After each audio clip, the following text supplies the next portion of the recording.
வணக்கம். குரு பார்க்க கோடி குற்றம் நீங்கும் சொல்லுவாங்க. எப்படி குரு பார்த்தது அப்படின்னா கோடி குற்றம் நீங்கும். எப்பேற்பட்ட பிரச்சனையா இருந்தாலும் குரு பகவானுடைய பார்வை அப்படிங்கிறது சரி பண்ணி கொடுத்துரும் அப்படி சொல்லுவாங்க. அப்ப குரு பார்க்கறதே அவ்வளவு பெரிய யோகம் அப்படின்னா குருவோட ஒரு கிரகம் சேர்ந்து இருந்து தசை நடத்தினா அதனுடைய பிரதிபலிப்பு எப்படி இருக்கும்? இதுல கேள யோகம் அப்படின்னா என்ன? இந்த கேள யோகம் அப்படிங்கிறது மேஷ லக்னம் மேஷ ராசி ஜாதகக்காரங்களுக்கு எப்படி எல்லாம் பலன் செய்யும் அப்படிங்கறத தான் என்ன பண்ண போறோம் இன்னைக்கு வீடியோல நம்ம பேச போறோம்.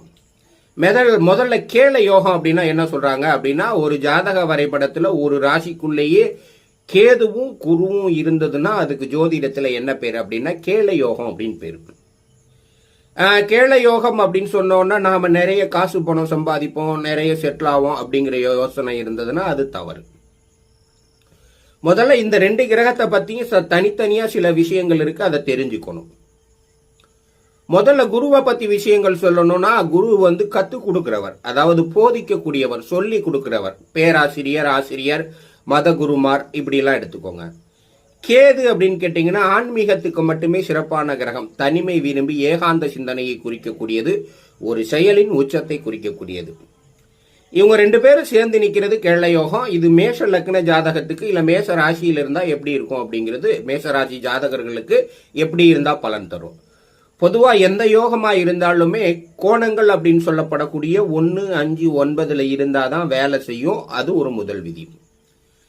ரெண்டாவது விதி, எந்த யோகமா இருந்தாலும் கேந்திரத்துல இருந்தாதான் வேலை செய்யும். அது ரெண்டாவது விதி 1, 4, 7, 10 இருக்கணும். அதுக்கப்புறம் எந்த யோகமா இருந்தாலும் உபஜயஸ்தானத்தில் இருந்தாதான் நல்லது. அப்ப இந்த 3 விதிகளுக்கு உட்பட்டு இந்த யோகம் இருந்தா முதல்ல அதை பரிசீலனை பண்ணலாம். மறைவு ஸ்தானங்கள்ல இருந்ததுன்னா அது பிரயோஜனம் இல்லை. இதுக்கப்புறம் கேள யோகம் அப்படின்னு சொன்னா குரு எந்த இடங்களுக்கு அதிபதியா வாராரோ அதுக்குட்பட்டு தான் பலன் இருக்கும். குரு மேஷ லக்னத்துக்கு 9, 12க்கு அதிபதி. 9னா வரவு, பாக்கியஸ்தானம், உயர்வு. 12னா விரயம்.